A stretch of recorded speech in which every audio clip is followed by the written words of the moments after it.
gukumira no kurwanya jenoside n'imvugo ziba urwangano,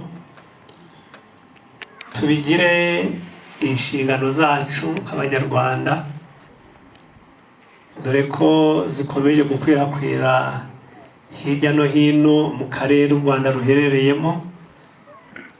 Ahangaha rero abakiri bato bakaba bahamagarirwa cyane guhangana n'abakwirakwiza urwango n'amacakubiri ku mbuga nkoranyambaga, imvugo zipfobya jenoside yakorewe abatutsi.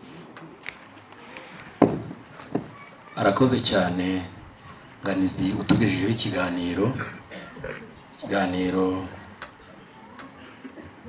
yatangiriye mu mateka uburyo jenoside yateguwe ndetse igashyirwa mu bikorwa. Murakoze kumpa uyu mwanya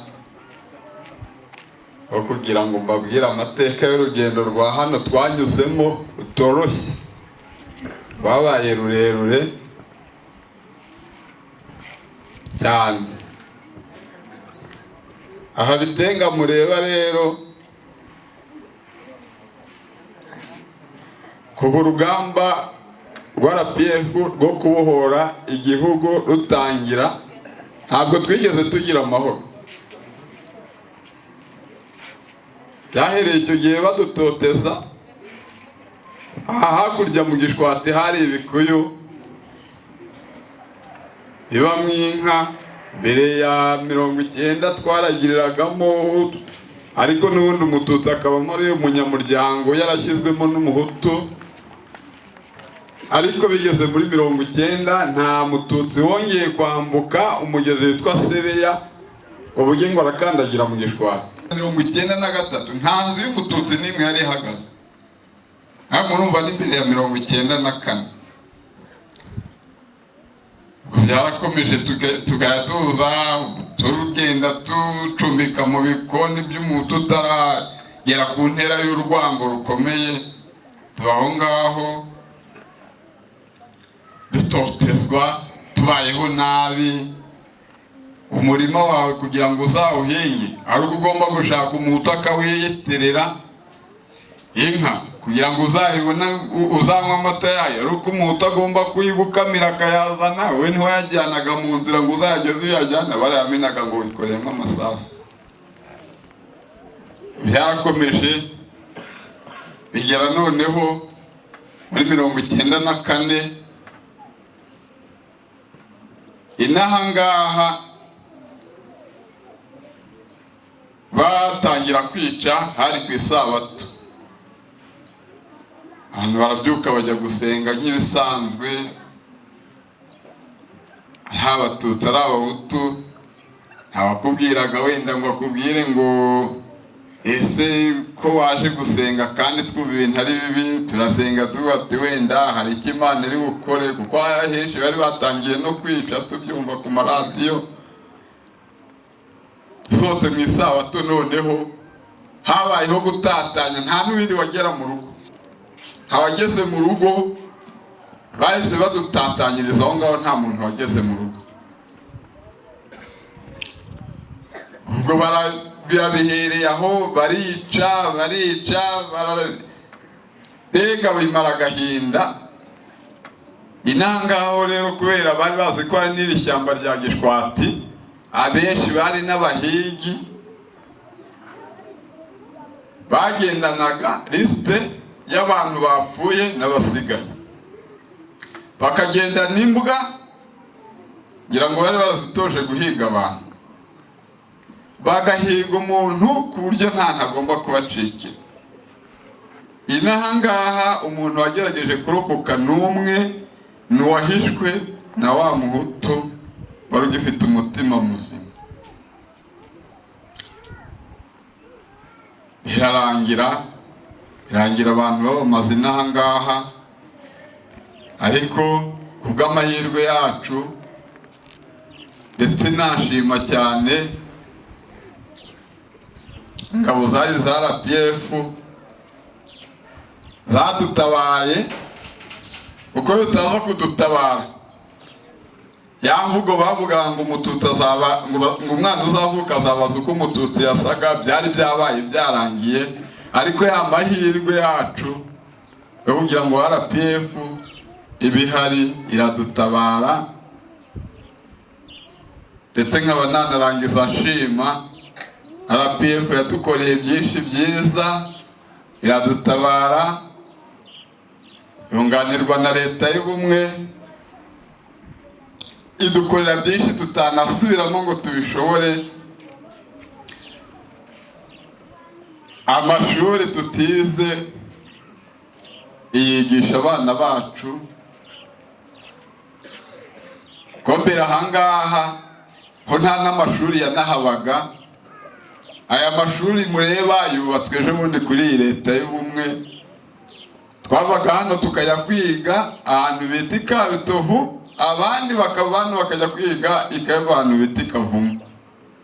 Ariko nabwo mu nzira bagutuka, na mbere ya 90 wakwinjira mu ishuri bajya guhagurutsa, nta shuri kubera gutotezwa, nta shuri ryabagamo abatutsi barenze 3.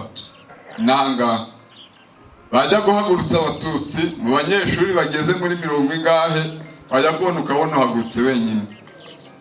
Noneho na wa mwana w'umuhutu utari usobanukiwe umututsi icyo ari cyo, akabakubonera aho ngaho wataba agataba ari kugushihura. Ariko uyu munsi leta y'ubumwe yaratwubatse, amashuri twavukijwe na leta mbi turayiga, abana bacu barize, leta y'ubumwe yaradufashije bariga, iratwubakira, iraturema tuba abantu. Ubu uyu munsi rwose nta kintu twashinja leta y'ubumwe, nta kitadukoreye. Yatubereye ababyeyi, tubera abavandimwe, kandi si natwe gusa. Buriya hari abantu bumva ririya jambo bavuga ngo bari abantu b'intwaza, umubyeyi wabaye incike. Buriya umuntu wagize ibyago akaza gukorwaho na jenoside ageze mu zabukuru atagishoboye kubyara abandi bana, yahuye n'ibibazo byihariye. Bw'uyu munsi yewe ndebye abana banjye bari kwiga, nkareba ibyo leta y'ubumwe iri kunkorera, ntangira kubona ko ba bantu banjye nabuze, ntangira kubona ndi kubareba, kubera ibyiza leta y'ubumwe yaduhaye. Ubu dufite abana bari kurangiza za segonderi, bari kurangiza za kaminuza. Rwose nkabashoje babwira ngo namwe mujye mufasha gushima leta y'ubumwe. Murakoze. Nyakubahwa umuyobozi w'akarere ka Rutsiro, ukaba n'umushyitsi mukuru muri uyu muhango, Nyakubahwa Vice Perezida w'inama njyanama y'akarere ka Rutsiro, n'abajyanama mwazanye, ba nyakubahwa abayobozi b'inzego z'umutekano turi kumwe aha, abayobozi mu nzego zitandukanye, baba abo mu murenge cyangwa se abayobozi b'amadini, bavandimwe mwaturutse hirya no hino mukaza kwifatanya natwe, baba bavuka aha cyangwa se abaje kudufata mu mugongo. Mu maso yanjye cyane nabonye delegasiyo yaturutse Mushubati, ngo hari n'abandi birumvikana baturage bo muri uyu murenge wa Ruhango na Murunda. Ntago nshidikanya ko nabo baje nshingiye kuri uru rwibutso rwa Bitenga. Reka mvuge nti twibuke twiyubaka. Mu gihe nk'iki uko tuba duteranye mu gihe kirenze imyaka 30, Zakariya nk'umutangabuhamya arimo aratubwira ibyamubayeho, iyo abari iyo nkuru ayibara nkaho yabaye mu gitondo cyangwa mu kanya. Ntushobora kumva ko ibyamubayeho ari kubivuga mu gihe cy'imyaka 30. Baririmbye bavuga ko hari amashami yashubutse. Urumva nyuma y'icyo gihe umuntu w'imyaka 30 ni mukuru. Zekari rero ayo makuru akaba ari iyo nkuru y'ibyabaye nkaho ari mu gitondo. Ubuhamya igituma biba ari ngombwa aha duteranye, hari ababaye muri ayo mateka, hari n'abavutse nyuma. Bigeze berekana umurinzi w'igihango hariya. Reka mubaze uyu Zekariya wari umuzi? Inkuru yavuze nizo. Mpereye kuri icyo kugira ngo habaho ubwo abantu izi nkuru abatangabuhamya bavuga bagira ngo ni nka disikuru bafashe, ntago bumva ko ari inkuru ye bwite. Hari umunyamakuru ufite ikinyamakuru yandika ngo inkuru yanjye. Ntago abantu bumva ko ari inkuru ye bwite. Ariko umurinzi w'igihango hano n'umutangabuhamya nawe we kwemeza ko ibyo Zakariya yatubwiriye hari ukuri. Kuko abana bavutse nyuma ntibashobora kwemera ko ariko kuri, bitewe n'uko igihugu cyacu kiyubatse. Ni muri urwo rwego rero jenoside iteye ikibazo no kubona icyo umuntu avuga bitoro. Zekari hari aho yavuze ati ku isabato niho jenoside yatangiye, tuvuye gusenga. Bigeraho bikanashobera abantu bavuye gusenga babatangiriraho babica. Nk'umurinzi w'igihango wowe ubisobanura ute? Abantu bavuye mu rusengero bamaze gusenga. Nuko wenda ntabona pastori w'icyo gihe, nanjye ngira amatsiko nkumva namubaza ngo isomo ry'uwo munsi ryari riri, ni urukundo, ni urwango. Nanjye numva ngize amatsiko. Hanyuma bagasohoka abantu bagatangira bakabica. Iyo bigeze aho nanjye numva mbuze ikintu nabivugaho. Ntabwo biba byoroshye. Twese rero ni ngombwa, aya mateka ni mabi no kuyasubiramo ntibyoroha, ariko mu bintu tugomba kurinda ko hari ikintu cyadusubiza mu mateka ya jenoside, yadusubiza mu mateka mabi u Rwanda rwanyuzemo. Uko turi aha dufatanyije tugahera iwacu muri Ruhango, muri Murunda,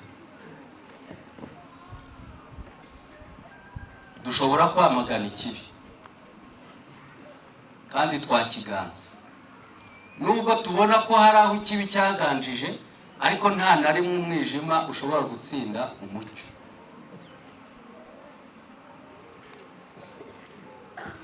Hari abantu benshi muzi wenda bashobora no kuba banavuka aha, ndetse njya mbona b'abaturanyi banyu hafi aha bafite imbuga nkoranyambaga zikomeye, bahakana bakanapfobya jenoside. Banavuga ko habayeho jenoside ebyiri hafi aha iwanyu, murabazi. Ariko dushingiye ku buhamya bwa Zekariya, tugashingira no ku murinzi w'igihango ibyo atubwira ngo ibi nibyo koko uko abivuga ntabwo abeshya. Byaduha imbaraga zo guhangana n'abantu nk'abo babeshya, yewe banayirengagije ukuri, banavuga hano ayo mateka yose bayazi. Urubyiruko turi kumwe, ibi ntibizabe inkuru mbarirano ihererekanwa gusa, ni inkuru ifite ibihamya, ni inkuru ifite ibishingirwaho. Muri uko guhererekanya ayo mateka, muri uko guhererekanya iyo nkuru inafite ibihamya, aho tubona urwibutso, aho tubona indirimbo zibivugaho, aho dushobora kubona ibitabo bitandukanye, ni umusingi udufasha kubakira kuri ayo mateka, hanyuma tukubaka rwa Rwanda rwacu twifuza rumeze uko turubona.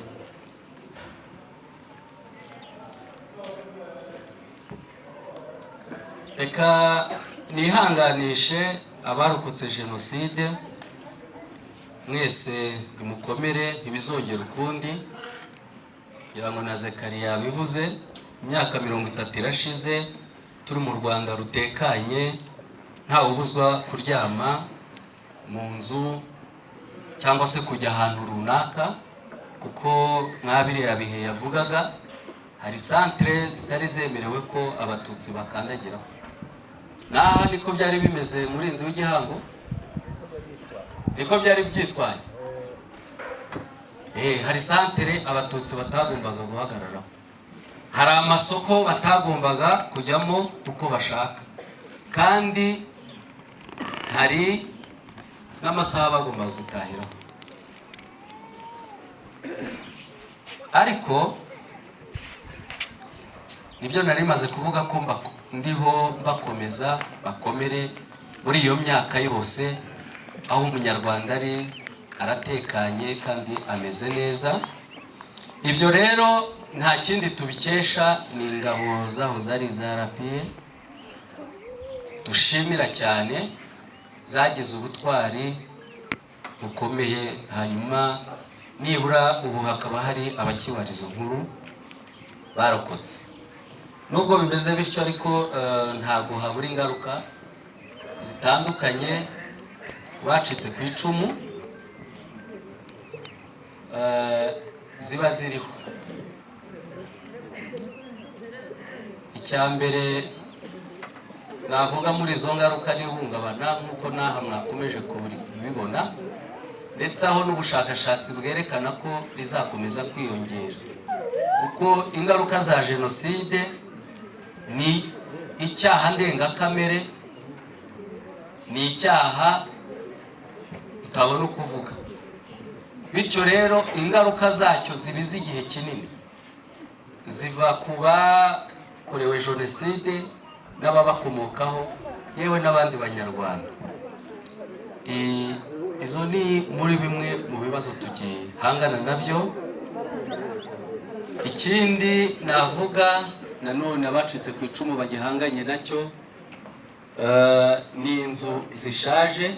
Nyakubahwa umuyobozi w'akarere, ubwo twabivugagaho dutangiza icyunamo ndetse tugaragaza ku rwego rw'akarere, nyakubahwa meya, aha naho ni hamwe muri uyu murenge, yaba Murunda na Ruhango, hari inzu zishaje cyane, kandi tukaba twizeye neza ko muri gukomeza kubiha umurongo, kuko twabonye ko ingengo y'imari ya Minubumwe ubwayo idahagije, aho twasanze mu nzu dufite z'akarere, tugendeye ku ngengo y'imari zazubakwa ya Minubumwe, zazubakwa mu myaka 19.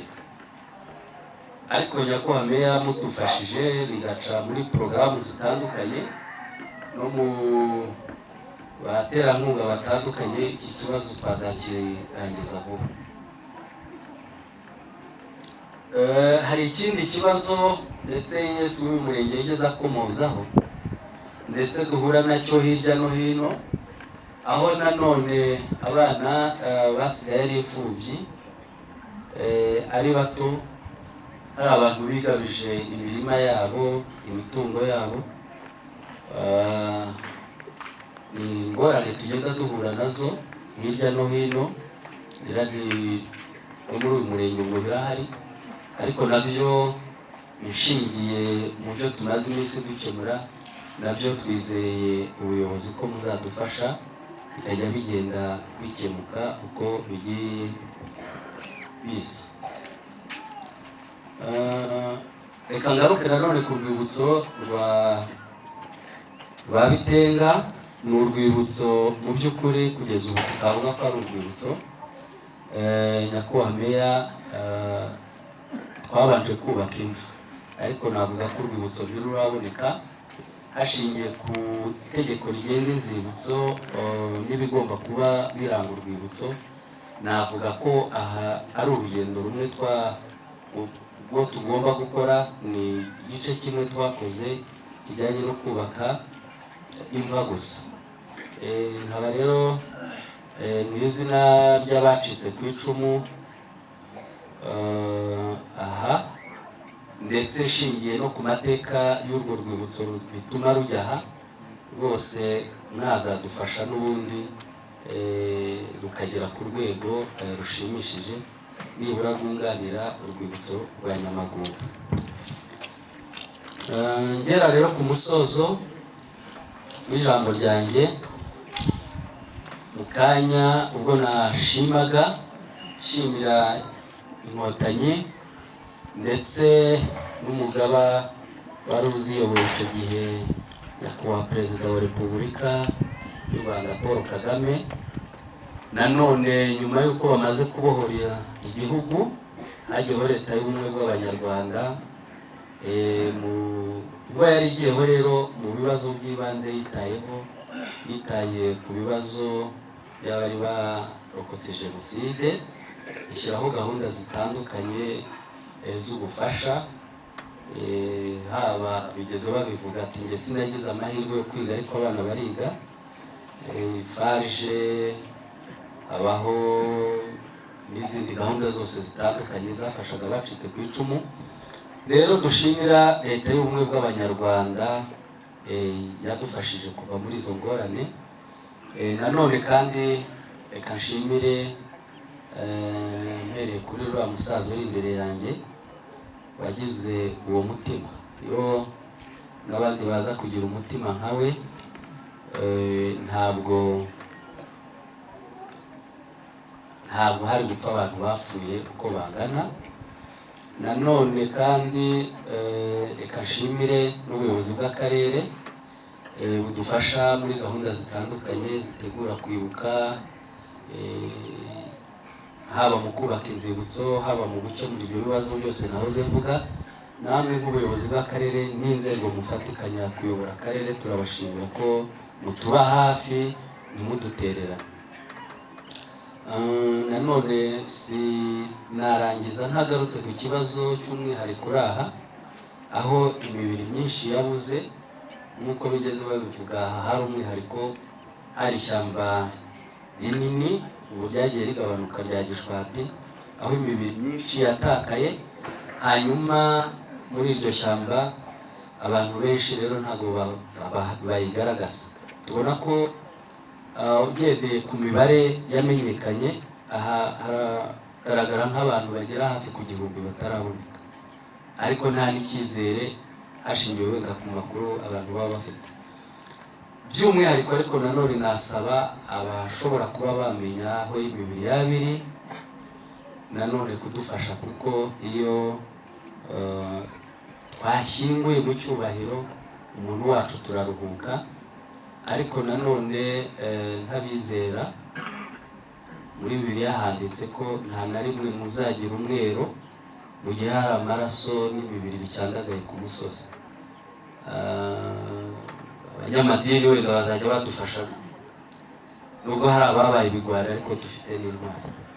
Mwumva rero nasoza ijambo ryanjye nshimira mwese, kandi Imana ibahe umugisha mu Rwanda rwacu rw'amahoro.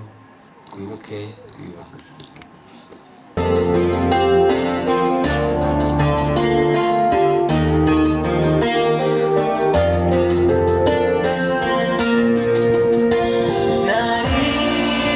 Nari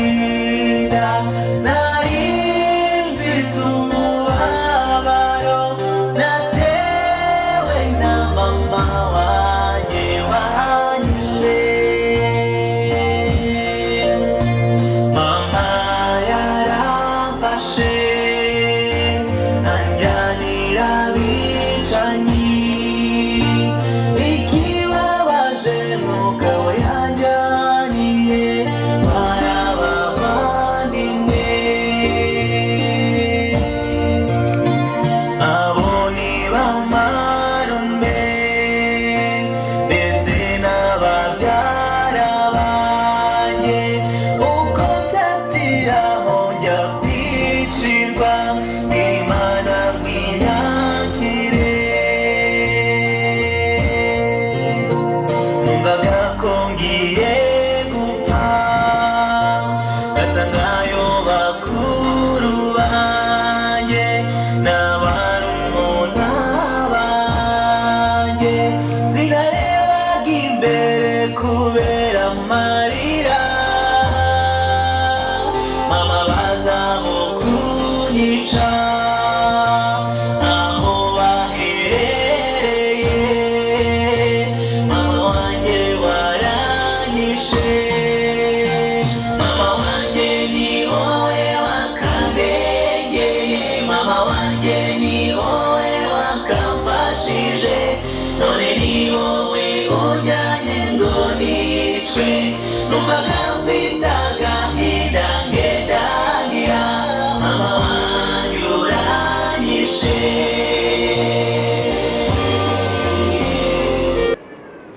nagira ngo uyu mwanya dutumire nyakubahwa meya aze atugezeho ijambo yaduteguriye.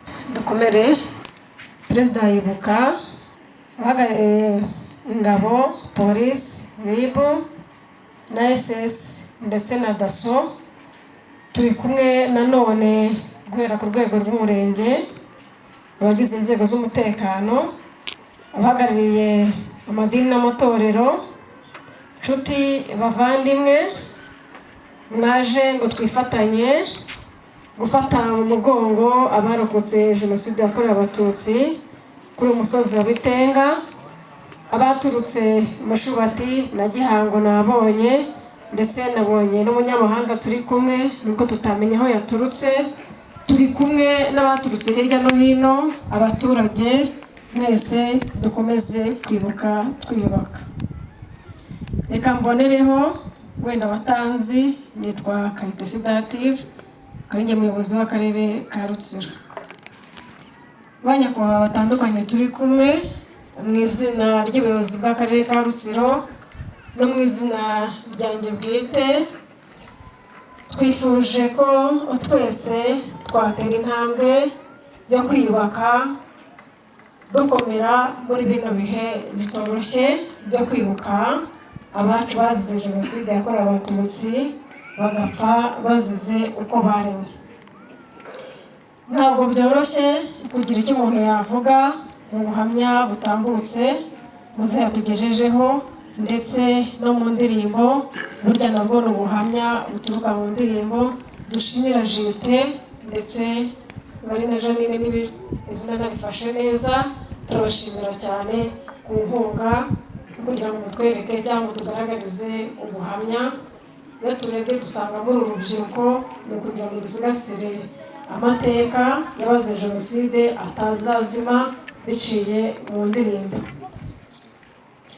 Jenoside yakorewe abatutsi twese turabizi, hano nabonyemo ingeri nyinshi afite imyaka irenze 30 nagerageje gucishamo amaso ubwo ahandi wenda tubona kigero cya 70 dusanga ari abana 30 ugasanga n'abantu bakuze ariko ndebye nasanze harimo abagereranyije kuba bakuru barenze imyaka 50.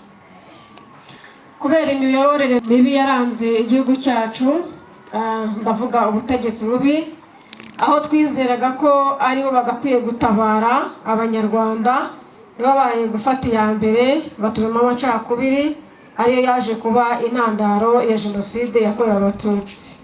Mu kiganiro nganizi yatanze yatugaragarije ko jenoside yatangiye gutegurwa mu myaka ya mbere muri za 50, umusaruro ukaza kugaragara muri 94, ariho batsembye ubwoko bw'abatutsi kandi bakicwa n'abanyarwanda bagenzi babo, basangiye, bashyingiranywe, baragiranye, bahagabanye inka, bagahana amata, abo bose nibo babikoze. Jenoside yakorewe mu Rwanda hose, reka tugaruke mu karere kacu ka Rutsiro, uyu musozi turiho wa Bitenga, aho ku rwibutso cyangwa se kumva harimo imibiri isaga 396 ariyo iruhukiye mu mva bamaze kutubwira, kandi banagaragaje ko hari indi mibiri itaragaragara, ngira ngo perezida yibukagarutseho ko ari igera ku 1000 aho biciwe ni kuri aka gasozi cyangwa se n'ahandi hose, aho tugaya nanone ababazi aho baguye bakaba batabasha gutanga amakuru. Ibi nabyo ni ubugwari dukwiye kuba twasubira inyuma tukinenga, tugatanga umusanzu wo kugaragaza aho iyi mibiri yajugunywe ku gasozi igashyingurwa mu cyubahiro. Reka dushimire leta yacu y'ubumwe bw'abanyarwanda iyobowe na RPF Inkotanyi hamwe n'ingabo zari za RPF, aho bakoze ibishoboka byose kugira ngo jenoside ihagarikwe, hanaboneke umutekano mu gihugu cyacu, ndetse bakabohora igihugu batavangura ahubwo bareba umunyarwanda. Turashima cyane ko bahagaritse jenoside ubwo igihugu cyacu cyari gicuze umwijima, igihugu cyose cyuzuye imiborogo, maze baraza intwari zibohora igihugu cyacu, maze 94 abahigwaga ndetse n'izari inkomere zibasha kugera kwa muganga, maze ubu ngubu tukaba dufite igihugu cyacu gifite itabaza aribwo buyobozi bwiza. Nyuma ya jenoside ntabwo abanyarwanda twaheranwe n'agahinda, nk'uko twari dufite politike mbi ishingiye ku moko ndetse n'ivangura, uhereye aho umuntu akomoka, uduce aho tutabashaga kwiga ngo byemere, cyangwa se abandi bagaheranwa no kuba nta byiza babona. Ariko turashima politike yacu nziza idahwema gushyira umuturage imbere kugira ngo nawe yiteze imbere. Turashimira abanyarutsiro cyane cyane abarokotse jenoside kuba twarabikoreje umutwaro ukomeye kugira ngo batere intambwe ya mbere, bemere gutanga imbabazi ku bakoze jenoside, rimwe na rimwe bakigomwa imitungo yabo ndetse bagafata iya mbere bakajya muri za gereza, rimwe na rimwe bagatanga imbabazi batazisabwe. Turabashimira ubutwari mwagaragaje mugafata iya mbere mugatanga imbabazi. Iki ni ikigaragaza ubutwari n'ubudaheranwa. Ntabwo byari byoroshye ko abarokotse jenoside babasha kwicara hano ngo kwibuka birangire hatagaragaye abantu benshi bagira ihungabana. Iki nacyo ni ikimenyetso cyiza cyo kugaragaza intambwe bamaze gutera. Turabashimira ko ubwo butwari mugaragaza n'ubundi tubukomeze kugira ngo twibakire u Rwanda twifuza. Kandi nanone guhima uwakugiriye neza ni ukubaho neza ukabaho wishimye. Ibyo byose ntabwo twapfa kubigeraho, ni gahunda nziza ndi umunyarwanda, ndetse no kugira ubuzima bwiza butavangura. Hari imaze gukorwa byinshi bituma abarokotse jenoside ndetse n'abagize uruhare mu gukora jenoside twese dushingira tubona ko u Rwanda rwacu rufite politike nziza idashingiye ku moko, idashingiye aho uturuka, idashingiye uko ureshya ndetse n'aho waba waraturutse hose. Hari byinshi dushingiraho kugira ngo byibuze tubone ko dufite politike nziza iyobowe n'ubuyobozi bwiza buyobowe na nyakubahwa perezida wa repubulika. Hari ibyo dushimira leta yacu yagezeho, hari gukuraho ubwoko mu karita ndangamuntu, icyo ngiki kiriho. Hari ukuvugurura inzego z'ubutabera, hari nanone gusaba gutanga imbabazi ku bakorewe ibyaha cyangwa se ku bakorewe jenoside, aribyo nari ngarutseho. Hari ukugarura itorero mu gihugu cyacu, nicyo gicumbi cyiza cyo kwigisha abanyarwanda indangagaciro ndetse na kirazira, ariho twigira amateka y'ibyaranze igihugu cyacu ndetse no guharanira ko bitazongera kubaho, ariho n'abana bacu batorezwa kugira ngo tuzabungabunge cyangwa se tumbatire amateka y'igihugu cyacu, tutazayobywa n'abanyamahanga cyangwa se abagoreka iby'u Rwanda rwanyuzemo kandi tubizi. Turashima nanone gahunda nziza zidaheza umuturage zatumye uwarokotse jenoside ndetse n'umunyarwanda muri rusange yiyumvamo. Aha ndavuga gahunda nziza zashyizweho na leta yacu y'igihugu, harimo Girinka. Girinka ni igihango cyiza cyazanywe n'umukuru wacu w'igihugu kugira ngo umunyarwanda wese twongere tugarure wa muco wacu, dusangira amata ndetse bifite n'ikindi kintu bisobanura. Hari ubudehe kuba abageze mu zabukuru aho bibona mu mirimo ihwanyije n'imbaraga zabo, twese tugahuriramo kugira ngo imibereho yacu igumye izamuke. Ndagaruka nanone kuri VUP aho dusanga harimo ibyiciro byinshi bitandukanye bireba cyane cyane ku mibereho myiza y'abaturage kugira ngo izamuke n'abarokotse jenoside badasigaye inyuma. Turashima nanone gahunda nziza y'ubwisungane mu kwivuza, aho leta yacu yatekereje neza ko ariho murunga dukwiye kunyuramo kugira ngo umunyarwanda wese abe afite amahirwe angana kandi abe yagera ku buvuzi bimworoheye twese ari umujyi umwe. Ndagaruka nanone ku bibazo perezida wa Ibuka yagarutseho, hari ukuba haratewe intambwe hakaboneka imva, akaba yasabye ati se twebwe kuki kuri uno musozi urwibutso rutajyaho. Ni ubuvugizi kandi nanone bigendana n'ingengo y'imari, twabyanditse kandi dushima n'intambwe yatewe.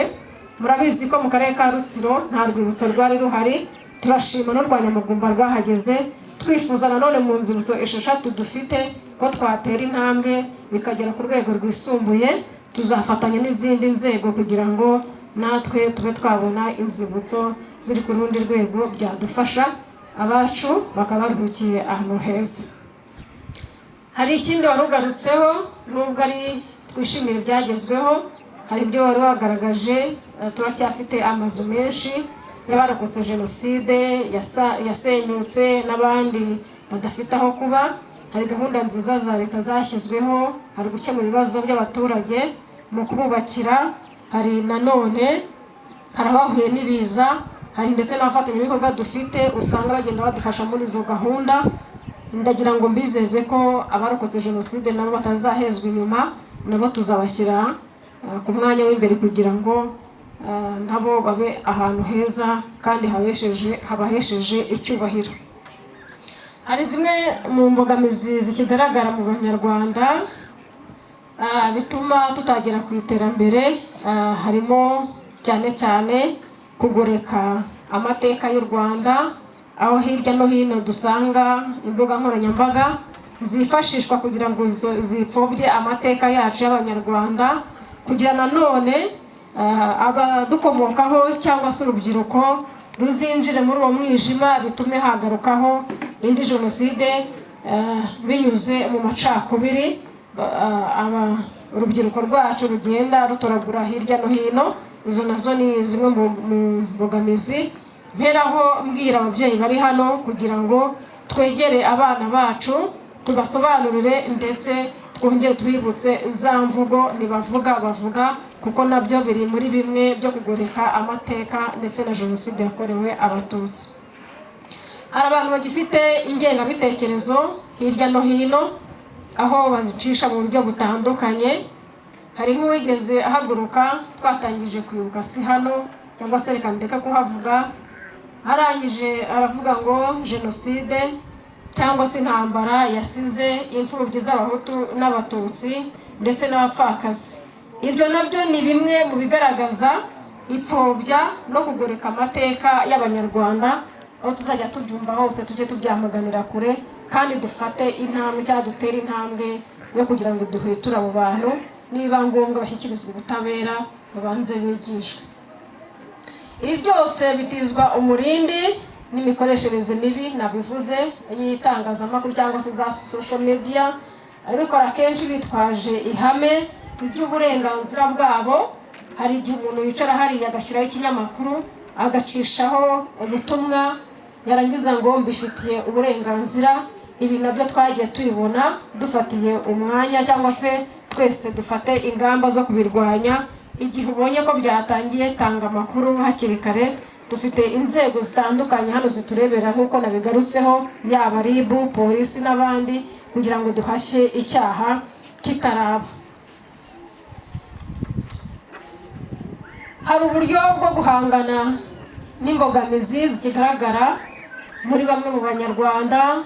Hari kwamagana abantu bakigoreka amateka, aribyo nari ngarutseho, kwirinda no kwirengagiza amateka kuko turayazi twese, ntabwo tuyabwirwa n'abandi. Twebwe abanyarwanda turayazi, nk'uko watanze ubuhamya yaciye mu ncamake ariko we yabivugaga nk'uwabibayemo. Niyo mpamvu bitadusaba gusoma, bitadusaba gukora research cyangwa se ubushakashatsi, twebwe tubivuga kuko tubizi cyane. Hari ukwirinda nanone koroshya ubukana bwa jenoside. Hari abavuga ngo intambara kandi ari jenoside yateguwe igashyirwa mu bikorwa n'abanyarwanda. Kunyomoza abagoreka amateka nabigarutseho nanone kuko turabizi twebwe abanyarwanda, inyuma cyangwa se kuva imyaka 30 igeze ahangaha turacyafite ibisigisigi bituma tutakwibagirwa amateka yaranze igihugu cyacu. Ikaza kugera muri 1994 hakaza kubaho jenoside yatsembye cyangwa se yishe abatutsi barenga miliyoni mu gihe cy'amezi 3. Nyuma y'imyaka 30 rero jenoside ikorewe abatutsi, abanyarwanda tumaze gusobanukirwa impamvu nyamukuru yasenye igihugu cyacu kubera ubuyobozi bubi ndetse nkabyita n'ubutegetsi bubi. Nanone bikaza kubamo amacakubiri byatumye u Rwanda rwacu rwica abana b'igihugu, aho usanga abanyarwanda cyangwa se abatutsi n'abandi bitandukanyije n'ikibi bahungiraga ku nzu z'ubuyobozi bakagira ngo bazahakirira, ariko niho biciwe. Nk'urugero dutangiza icyunamo hariya ku karere, twumvise ubuhamya bw'ukuntu abari baturutse Nyabirasi bamanutse bagira ngo bari bukirire kuri komine, ariko ntabwo bahakiriye, niho batoterejwe. Ibi nabyo bitwereka yuko igihugu cyacu cyaranzwe n'ubuyobozi bubi, ubutegetsi bubi, ariko twebwe abanyarwanda twamaze gusobanukirwa u Rwanda rwacu kandi tuzi neza icyavuyemo. Ntabwo twakongera kubiha intebe mu gihugu cyacu. Kwibuka rero ni ngombwa kuko ni umwenda ukomeye dufitiye izo nzirakarengane zazize jenoside zikazira uko zavutse, ndetse n'undi mwenda dufite kugira ngo dusigasire amateka yaranze igihugu cyacu atazazima tukibagirwa aho twavuye. Turibuka cyangwa se kwibuka ni agaciro duha abazize jenoside kugira ngo natwe tujye tubyumva mu mutima kandi tubibwire n'abadukomokaho ndetse n'amahanga yose, kuko byose byabaye barebera. Kwibuka ni igihango duhana n'abacu bazize jenoside. Nanone ni umwanya mwiza wo kongera gutera intambwe tuva mu bibi ndetse tujya mu byiza, ndetse n'indi ntambwe yo kumva ko abanyarwanda twakomeye, twavuye mu bisigisigi bya jenoside, twifuza gutera intambwe tugana imbere kugira ngo tujye heza twifuza. Kwibuka nanone ni ugufatanya umurunga nk'abanyarwanda kugira ngo tutazazimiza amateka yaranze igihugu cyacu, ndetse nanone tugaruka mu kwibuka ubutwari bwaranze inkotanyi, aho ibitambo byinshi byatanzwe kugira ngo twebwe abanyarwanda tube turi mu gihugu cyiza kizira amacakubiri. Twibuke nanone igihugu cyacu ko gifite byinshi kiduteganyiriza nanone tukibuka uburyo bitanze cyangwa se inkotanyi zitanze tizigamye ariho badusaba muri kino gihe gutoza urubyiruko rwacu gukunda igihugu ndetse no gusigasira ibyagezweho. Nanone tubatoza indangagaciro zo kuba babanyambere mu gutanga amakuru ndetse no guhangana n'ibibazo hirya no hino duhura nabyo, abatwitirira ibyo tutari byo ndetse nanone bakifuza ko twahangana bigendanye mu moko. Urubyiruko rwacu rero ni twebwe dufite intambwe, ni twebwe dufite urufunguzo ndetse n'izingiro ryo kubereka icyo igihugu cyacu cyifuza. Hari ikindi bagarutseho ngira ngo nibutse kandi natwe twese dufatanye, si hano gusa mu karere ka Rutsiro cyangwa se uno musozi, turacyafite hirya no hino imfubyi zasigaye za jenoside, aho icyo gihe bari bagifite imyaka mikeya, ugasanga umutungo wabo ababyeyi basize wigabijwe n'abaturanyi. Aho ngaho twarabibonye hirya no hino, ariko dufite abaturanyi babo bana bagakwiye kuba baduha amakuru kugira ngo kino kibazo gikemuke. Mboneraho gusaba abayobozi guhera ku nzego z'umudugudu kuzamuka kugeza ku rwego rw'akarere ubwo natwe turimo, kugira ngo aya makuru tujye tuyatangira ku gihe, bano bana be kuzicwa n'agahinda kandi wenda imitungo yabo ihari tubizi neza kandi barayinyazwe mu buryo bw'amanyanga twese tubizi. Mboneraho gusaba yaba ubuyobozi bwa Ibuka, inzego z'ibanze ko twafatanya tugatanga amakuru, aba bana bagasubizwa imitungo yabo. Turabizi neza hari nubwo ababyeyi bagiye bashaka kwigura mu gihe cya jenoside, ugasanga umubyeyi yagurishije umurima muri 1994 kugira ngo yigure, ariko bakanga bakamwica, hakaza kugira uwarokotse. Numva nacyo twajya tukirebana ubushishozi, uwo muntu wiguze icyo gihe akaba adahari cyangwa se akaba atarababariwe ayo masambu, nayo twajya dutanga amakuru kugira ngo asubizwe ba nyirayo. Nabyo bizajya bituma abarokotse jenoside bakira ibikomere kandi nanone biyubake, twongere tubane neza nk'abanyarwanda. Reka nshimire inshuti abavandimwe mwaturutse hirya no hino mukaza tugafatanya gufata mu mugongo abarokotse jenoside kuri no musozi wa Bitenga mu murenge wa Ruhango, mbashimira ubutwari, mbashimira ko mwitabiriye, nifuza ko n'ubundi twazabikomeza, ariko si ukwibuka gusa, ni ukujya twibuka igihango dufitanye n'abanyarwanda, tukibuka icyo dukwiye gukora, tukibuka ko twatangira amakuru ku gihe, nanone tukibuka ko ndi umunyarwanda ariyo dukwiye kwimakaza kugira ngo twiyubakire igihugu twifuza kizira amacakubiri ndetse n'irondakoko. Reka mbashimire mwese kandi nifuza ko twakomeza kwibuka twiyubaka. Murakoze. Arakoze nyakubahwa meya ku kiganiro aduhaye cy'ihumure. Nagira ngo uyu mwanya ibiganiro byari biri hano na gahunda za raha zigiye kwimukira ku rwibutso.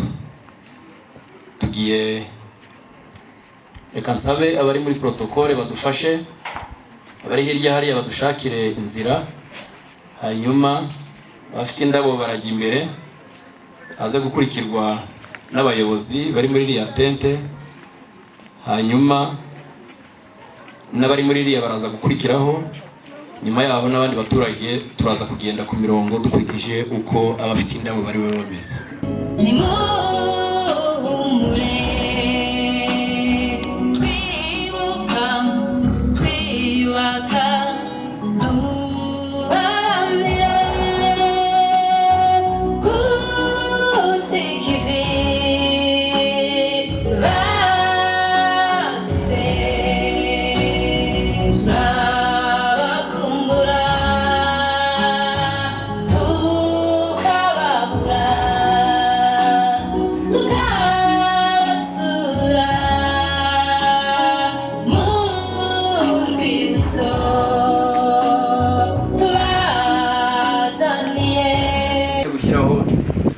Indabo sabe afite indabo niba amaze kuhagera n'undi muntu waba ufite ururabo tutaje kwiyandikisha yatubwira baza nawe kumuha umwanya.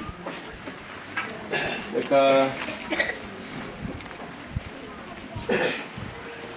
dusabe ufite ururabo rw'umuyobozi w'akarere aramushyikirize, hanyuma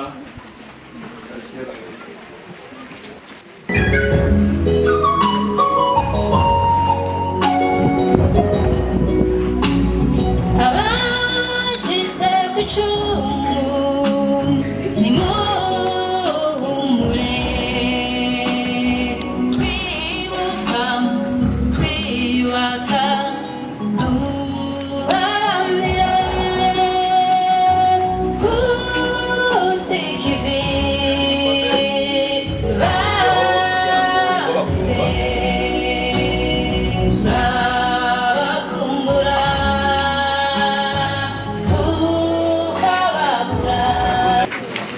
abakozi nyakubahwa meya nyakubahwa abashyitsi bahire, inshuti bavandimwe mwese bashoboye kuza kwifatanya natwe